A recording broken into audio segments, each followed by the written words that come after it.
پارلمانی توجیکستان با تصویب قانون نو مسئولیت نهادهای دولتی را برای رسیدگی به مراجعت ساکنان کشور بیشتر کرد. بر اساس قانون مراجعت‌های شخصانی واقعی و حقوقی، مسئولانی که در بررسی درخواست‌های شهروندان بی‌اعتنایی می‌کنند به جوابگری کشیده می‌شوند. دلیل‌ها نشان می‌دهند که شماره مراجعت‌های شهروندان به مقامات بالایی سال تا سال می‌افزاید که یکی از سبب‌های آن از طرف بعضی راهبران مقامات دولتی درست به راه مانده نشدن قبول شهروندان و بی‌اعتنایی نسبت به عرض شکایت‌های آنها میباشد.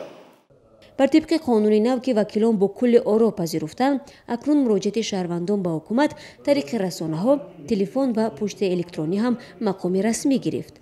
منصبداران وظیفه‌دار شدند که به این گونه مراجعت‌ها هم طبق مهلت در قانون مقرر شده پاسخ دهند.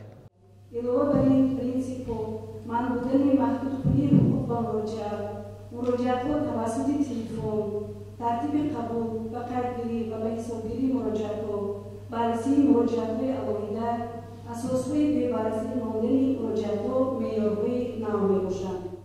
شکرجان ظهورов رئیس مجلس نمایندگان ضمن بررسی این طرح گفت شهروندان بیشتر از مشکلات به مسئولیت منصبداران و بی‌عدالتی‌هایی که در جامعه به عمل می‌آید به نهادهای دولتی مراجعت می‌کنند. در بسیار وقت بی‌اعتنایی به نظر می‌رسد از طرف مقامات کارهای داخلی، از طرف پروکراتورا، از طرف سودها، از طرف رئیسان شهر و ناحیه‌ها، از طرف میبخشید وکیلان مردمی.